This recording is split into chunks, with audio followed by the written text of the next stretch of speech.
Now, okay. All right, so welcome. We are going to continue with the Kelly Primer book. And remember, we got through most of these exercises. Primarily, there's some things we really need to keep track of. One of them would be the Beged Kafet letters. We see these here. And then also notice that they take this Dagesh lean in it.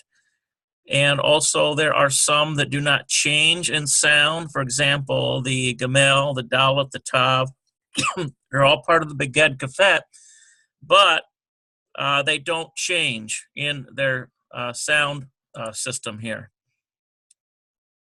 Let me do one more thing here.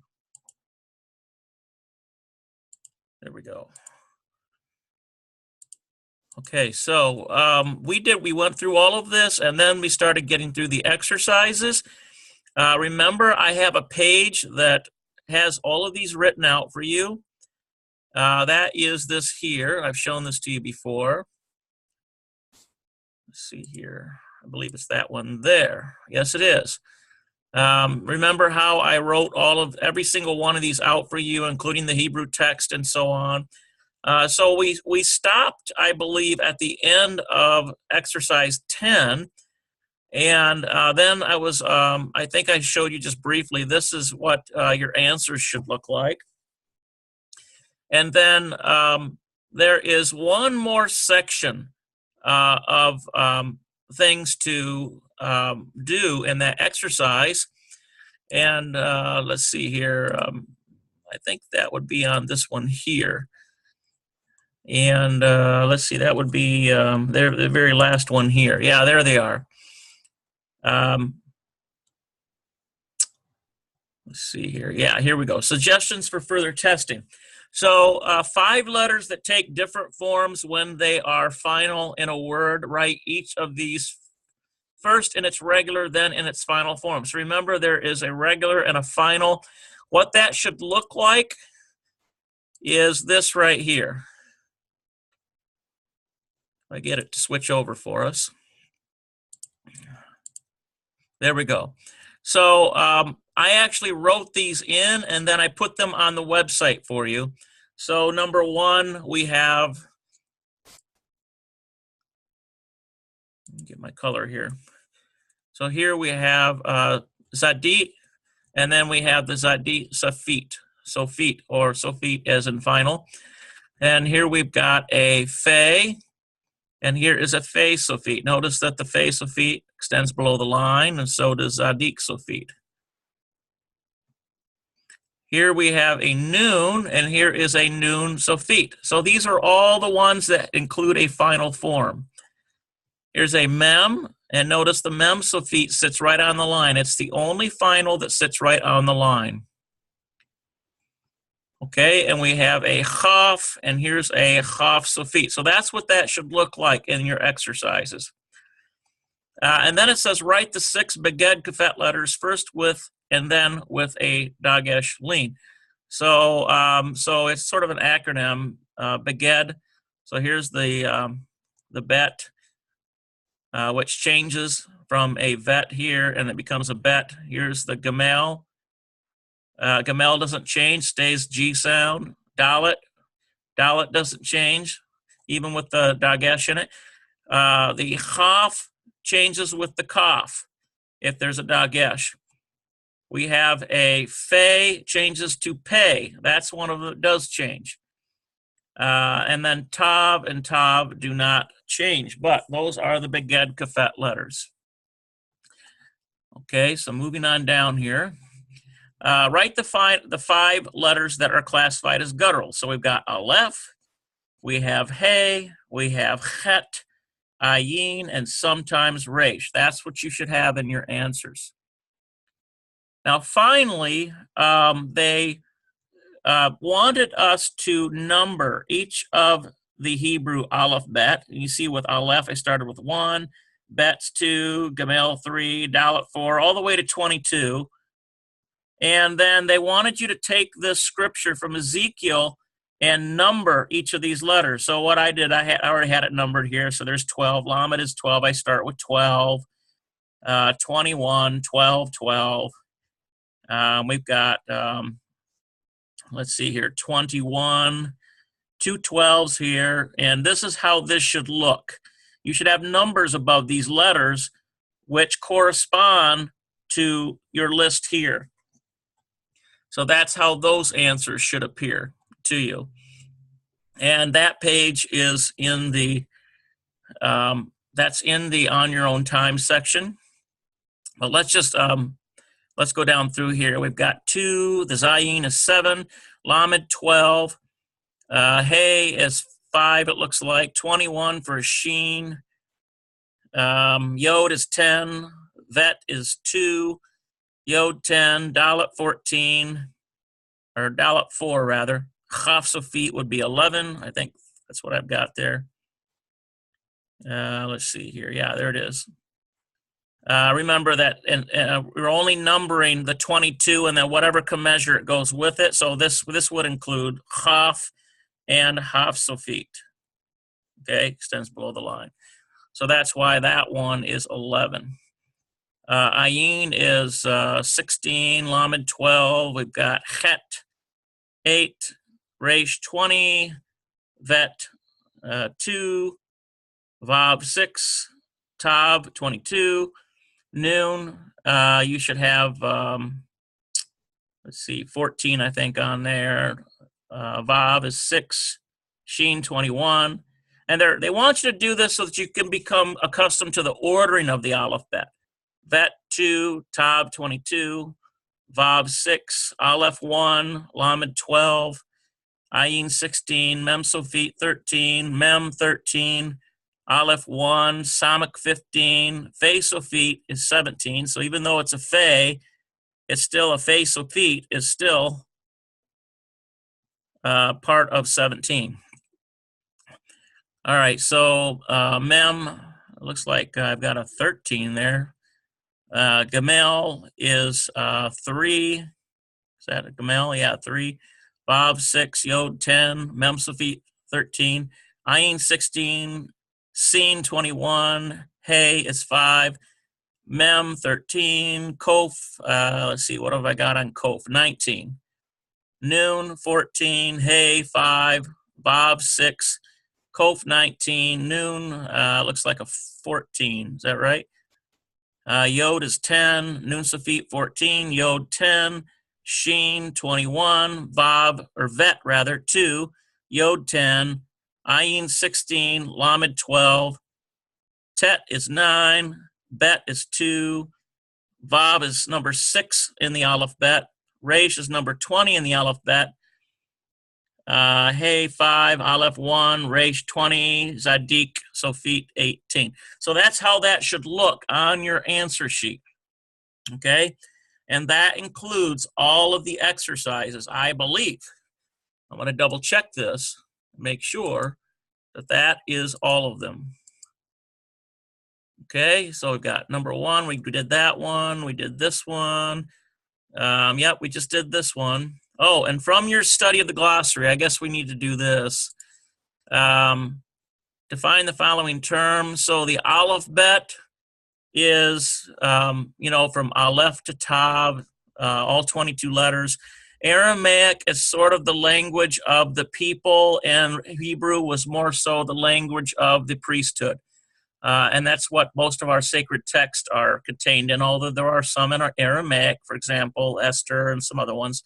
The Beged Kafet consonants, remember, are those that take the Dagesh lean, and some of them change in sound and some of them don't. Dagesh lean is that little dot. For example, if we start out with a vet, we put a dot in there, that's called a Dagesh lean, and that changes it to B sound, bet.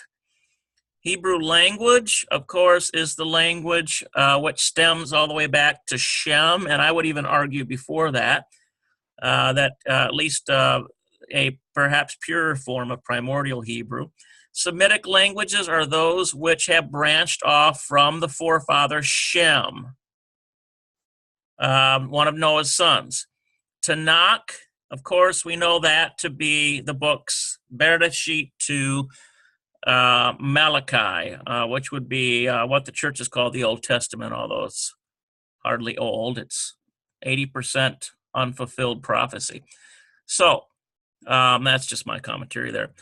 All right, so that is the end of chapter 1. Do we have any questions? If you have any questions, throw them in the chat before we continue on to Kelly, chapter 2, and vowels. Okay.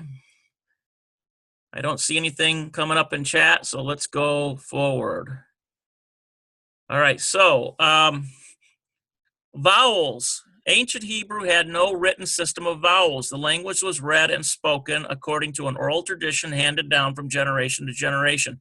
At an early period in the development of the language, certain consonants began to function not only as consonants, but also as vowel indicators. Thus, aleph and hey were used to indicate A-class vowels. Yod, this is the yod here,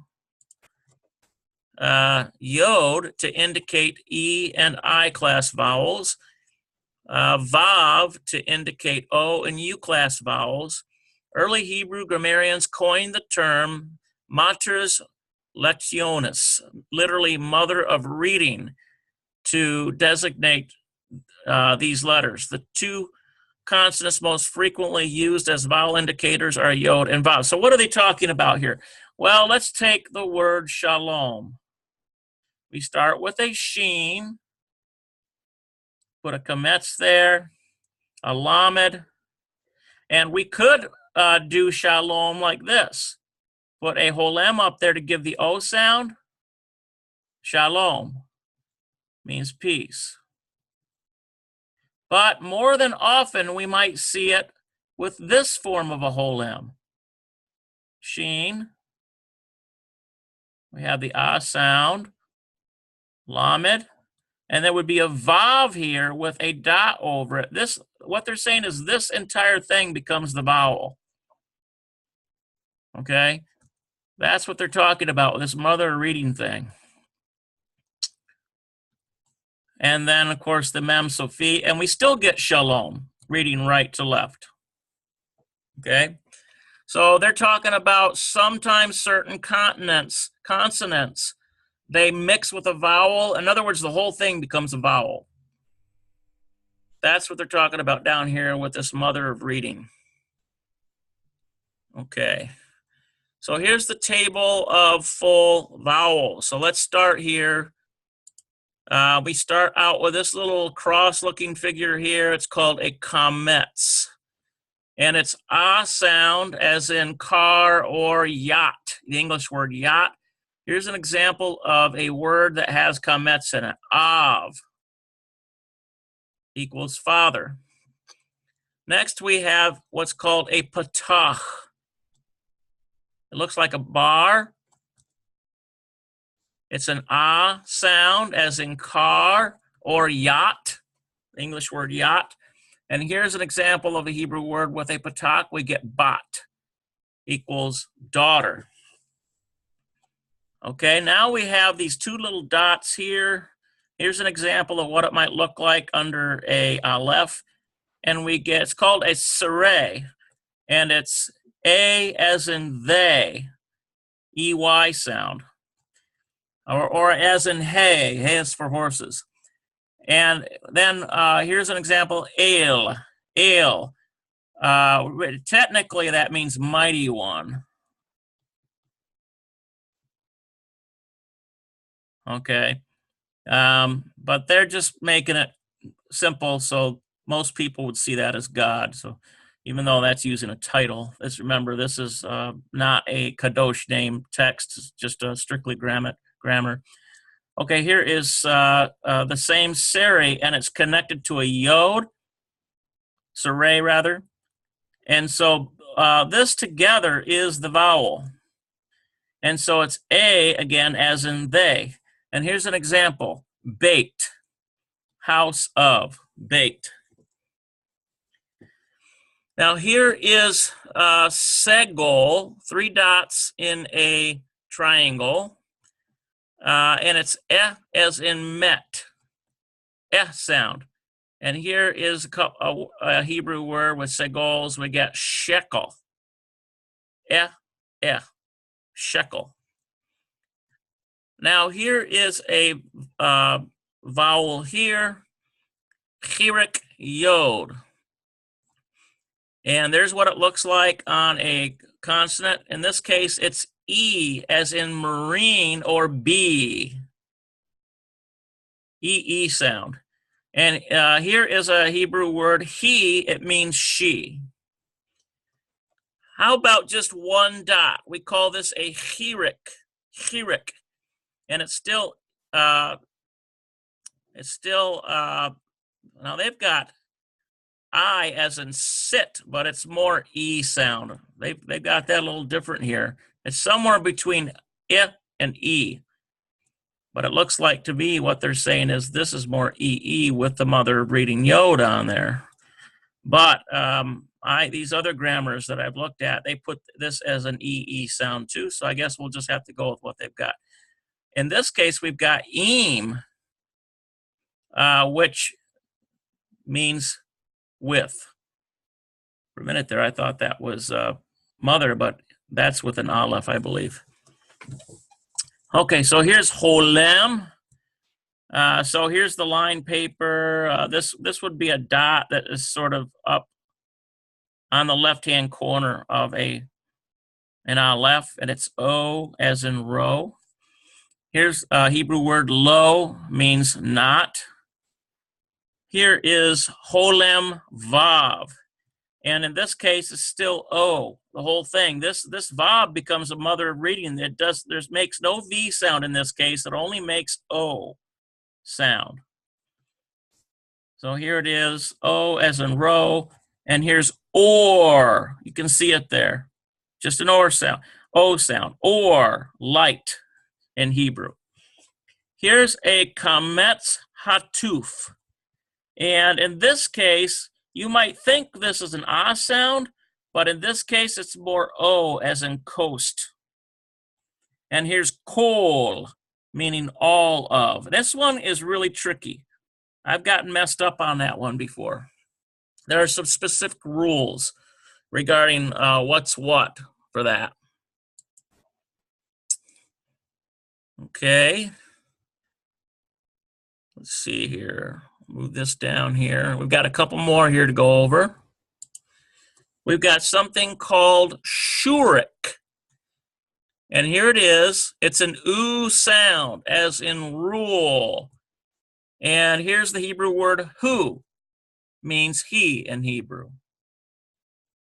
Now here's a kibbutz, sort of three dots at an angle underneath a Hebrew letter. And it's oo as in pole or We have shulchan, table. Or shulchan, might be more than oo, shulchan.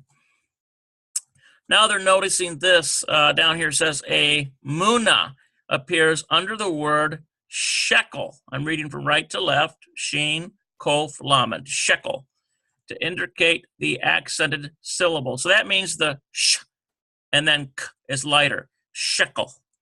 That's what that little, this little thing they're talking about here. This is called a muna, and it indicates emphasis. So we know then that this is pronounced shekel, not shekel, but shekel. That's what that muna is for. Indicates the accented syllable. This practice will be followed throughout the grammar wherever a word is accented on a syllable other than the final syllable. Okay, we've got that. Now let's move down here. Okay, so we're going to get some notes here. Let me get this out of the way here so we can see what's going on. Okay, so 2.1, the vowels listed above are designated full vowels in order to distinguish them from the half vowels, which will be discussed later. For grammatical purposes, these vowels are divided into long vowels and short vowels. This distinction will be especially important for our understanding of the formation of nouns and verbs. The long vowels include kamets, sere, sere yod, hirik yod, holem. Let me put these on here because they should have these listed here. Okay, so here's kamets. This is an aleph. There's a kamets here. Here is here's another aleph. Sere. I'll throw another aleph on there. Sere yod. Let's see. Put another aleph here just to give us an example. Hirik yod. Okay. Here's an aleph. Holem. Put that dot up there. Okay. Holem vav. And this one is shurik. So let's see here. Shurik would be a vav with a dot to the left of it. In order to indicate the long vowels that include one of the vowel letters. In other words, where it talks about this mother of reading, that's what ordinarily would be a consonant is transformed as part of the vowel. That's what that's talking about. A circumflex accent is used in representing their sound. Thus, sere yod, there it is represented as hirik yod, as E, hirik yod as E, and holem vav as O, and shurik as U. In other words, they're saying this is how they're going to represent these sounds from now on.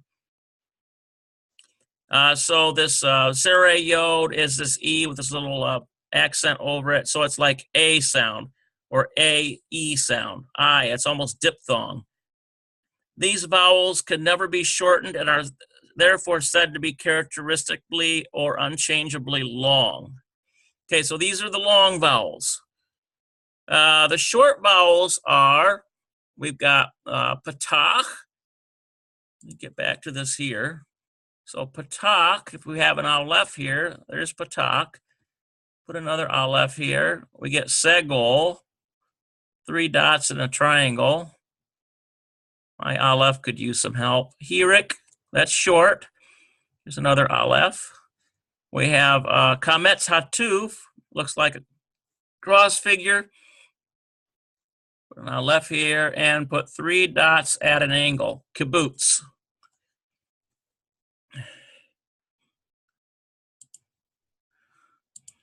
Okay, note that in modern Hebrew, patach is pronounced exactly like kamets.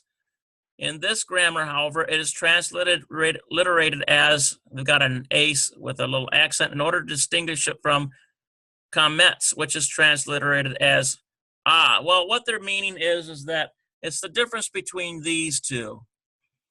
For example, this would be short, patach. It still is ah sound, but it's a shortened ah sound versus kamets, which is ah, much more ah sound because it's long.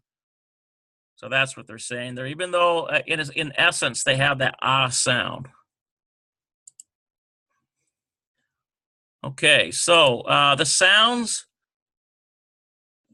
given in the table above only roughly approximate those of spoken Hebrew. Often in spoken language, no noticeable distinction is made between hirik yod and hirik, or between shurik and kibbutz, just as no distinction is made between kamets and patach.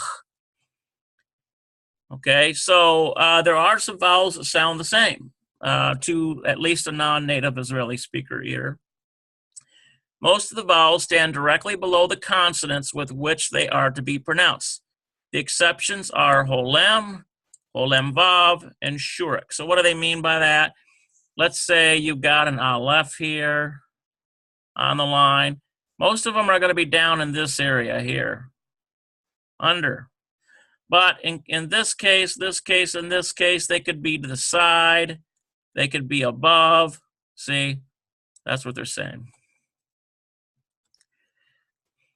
Okay, so the vowels were originally designed so that they could be inserted into a consonantal text without actually lengthening the text. In other words, a pointed text one supplied with vowels of the given book of the Hebrew Bible should be exactly the same length as the unpointed text of the same book. That's because if you take away the pointing, it doesn't change any of the consonants. The consonants are still going to be there. This means that the yods and seriyod and hirakyod, as well as the vavs and holam vav and shurik, were already present in the consonantal text of the Hebrew manuscripts. And boy, that is what makes it tough, because if you don't have any pointing around that, you just have to know that the combination of Hebrew letters says and sounds a certain way the more you learn Hebrew. But if you've got pointing, then it lets you know, oh, there's a dot over a vav, for example. Let's say you have a vav here, and there's a dot. You know that that equals O sound. But what happens if that's gone? You're in an unpointed text. So let's say you've got this word here, aleph, vav, resh, unpointed, or. But pointed, that tells you that this whole thing is an O sound. But if it's unpointed and you just have this vav here, how do you know? How do you know it's not pronounced V sound? Well, that's why it's good to have the pointed text to start with. And then as you begin to memorize the combination of letters and you increase your vocabulary, then eventually you may be able to read Hebrew without the pointed text. And you just know that in that case, that vav does not sound like a V. It's an O sound, as in or for light. Okay, so let's see. Let's go back here. This means that the yods and seriyod and hirakyod, as well as the vavs and holam vav and shurik, were already present in the consonantal text of Hebrew manuscripts as mothers of reading. That's what that means. Before they were pointed as vowels. It was consonants and not the vowels that determined the length of Hebrew text. Okay. So let's go down to 2.6. Kametz. That's this one here. Looks like a cross. And kametz hatuf. Looks the same, but one of them is pronounced O. The other one is pronounced ah. But they're both the same. Have the same form, although one represents a long A class. That would be this one.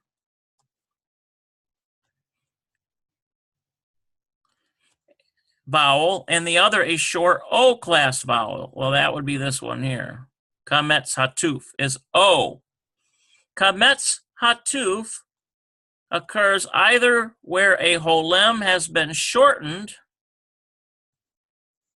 Here's some indications where you can get information on that. Page 158, glossary, shortening of vowels, page 4421, or as a constituent part of a hatuf kametz, as in pay guttural verbs. So we're going to get into that later.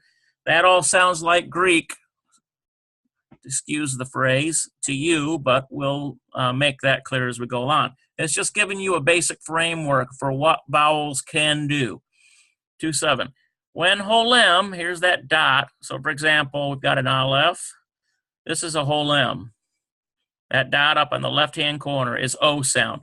Precedes the letter sheen, it may combine with the dot. Okay, so what are they saying here? Well, let's take the word in Hebrew for Moses. Mem. And let's say we could write Moshe this way. Mo. Put our sheen here. And so the sheen's got its dot and holem has its dot. Moshe. Okay? But what they're saying is sometimes they combine these two into one. So then you end up with Moshe looking like this. Just one dot. And that doubles as both a holem and the dot that's on top of the sheen.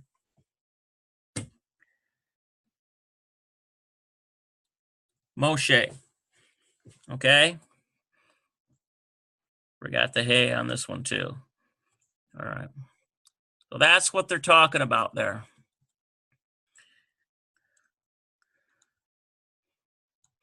Let's see. We'll go back here. When whole M precedes the letter sheen, it may combine with the dot over the right-hand tip of the sheen to produce a single dot that thus serves as a double purpose.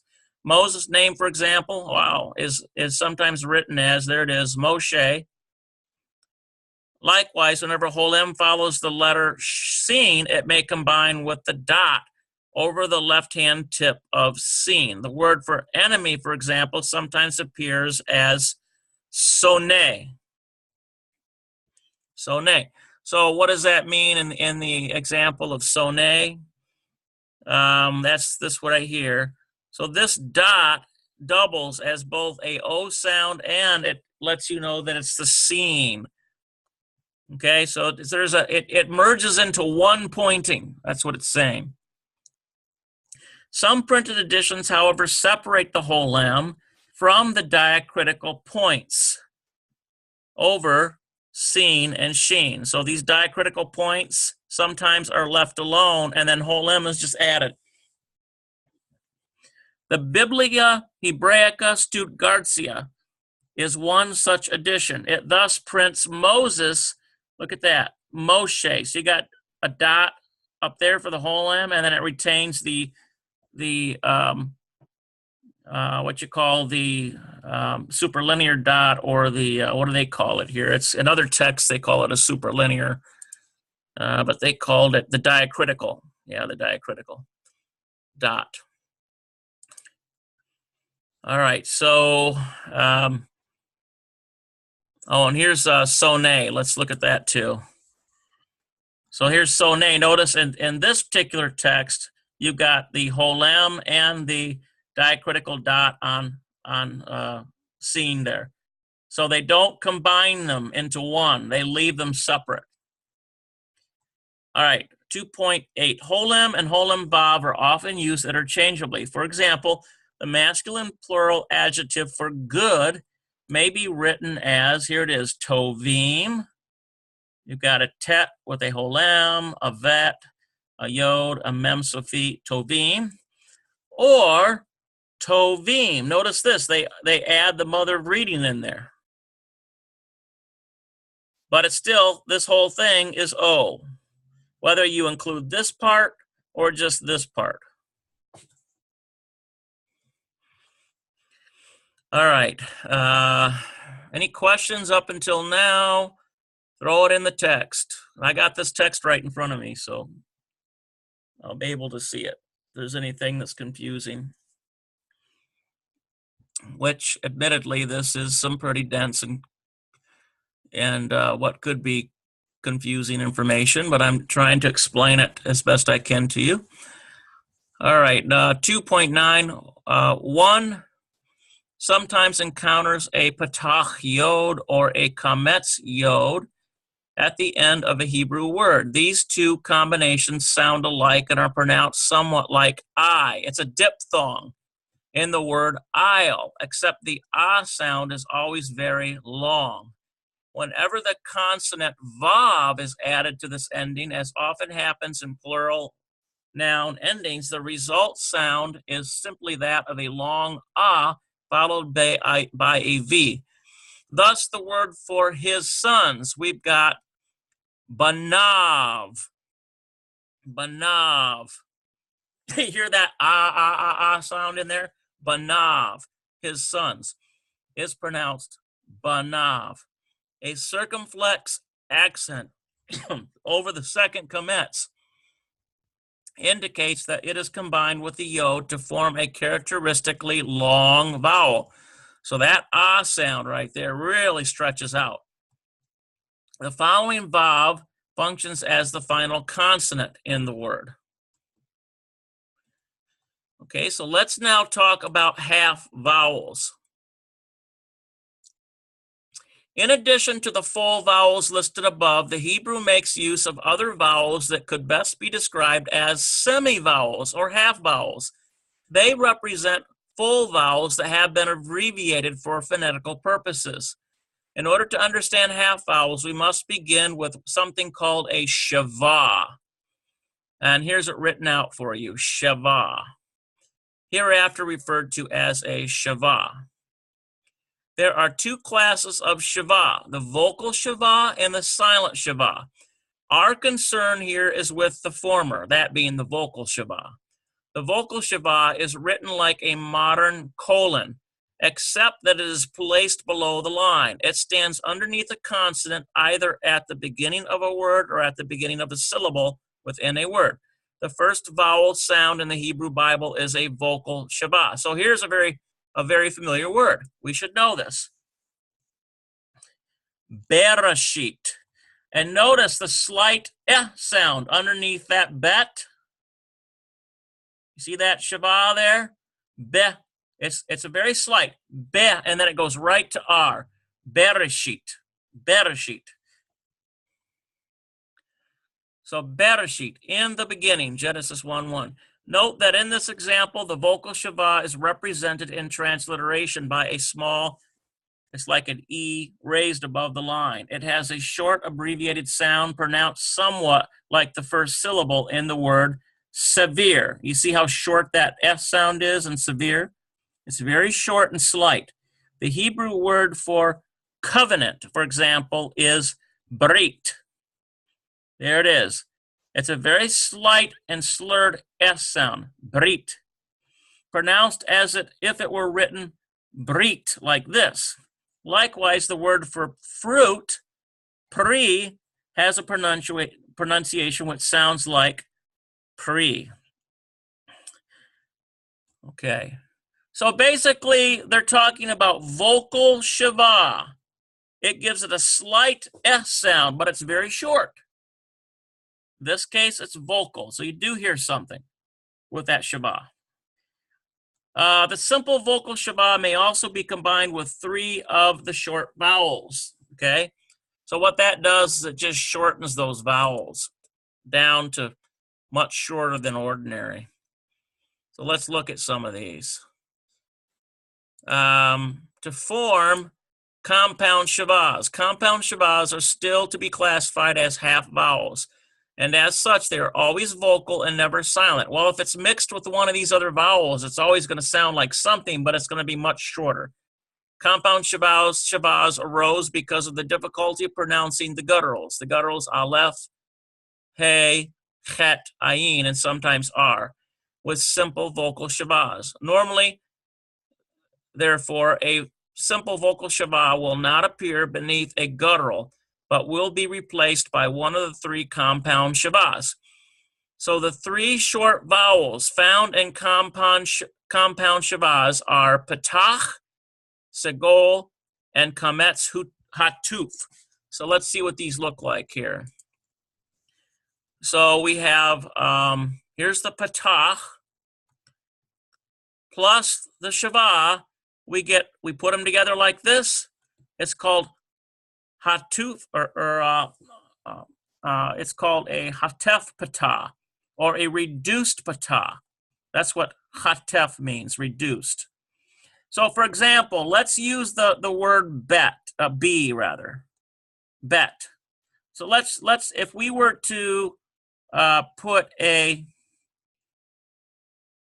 patach there and then put one of these shavas next to it, it makes that ah sound a lot shorter than just a bet with a patach under it. See, that shava shortens it. That's what they're talking about. And it does the same thing for segol plus shava. We get this right here. So this, it's called hatef segol or reduced segol. So let's put a bet here. And if we put a segol under it as it is now, we get be sound. But what happens if we throw a shava next to it? It's even slighter, be, like this, be, very slight, because we've reduced the sound with the shava. Okay, how about with, looks like this kametz hatuf, and the kametz hatuf with the shava. Then what we get is, let's say, we get a bet. Let's put a bet here. And now if it's just Kametz Hatu, it equals Bo. Remember, that's a short O class, but what happens if we throw a Shava on there? It's even slighter. Bo, like this.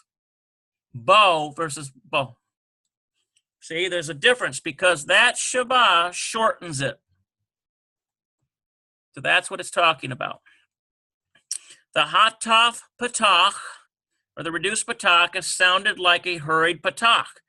The Hataf Segol as a hurried Segol. Hataf Katuf as a hurried Kametz Hatuf. Please note that the Hataf or the Kametz Hatuf and the Shava making a Hataf Kametz is represented as O class and never as an A class. Examples of the words written with gutturals followed by compound Shavas. Okay, so number one, we have ani. You hear that slight ah sound? Ani. That's because there's a Shava next to that patak. It shortens it. Ani. Or how about enosh? Enosh. Very slight because there's a Shava next to that segol. Enos. Or how about chuli? Chuli, translated as sickness. Kind of gives new meaning to what they use in the churches for holy ghost, Holy Spirit. I've often thought that there was a connection that was saying like sickness spirit, or pronouncing sickness on yourself in Hebrew. That's why we use in the Torah affirming communities, we use the term kadosh, meaning set apart. Or in this case, it's a kof, dalet. There we go. Kadosh. All right. I just thought I would throw that in there. That's always bothered me, that holy meant sickness in Hebrew, but they say holy all the time in the churches. All right. I don't know. Maybe I'm just being superstitious, but I think there's something there to that. All right. So that is our exercises. I think that's enough for tonight because I want to leave you with these exercises. I'm going to send you the exercises. You work on these, and then I will go over all of these exercises with you. It looks like they've got quite a few of them here.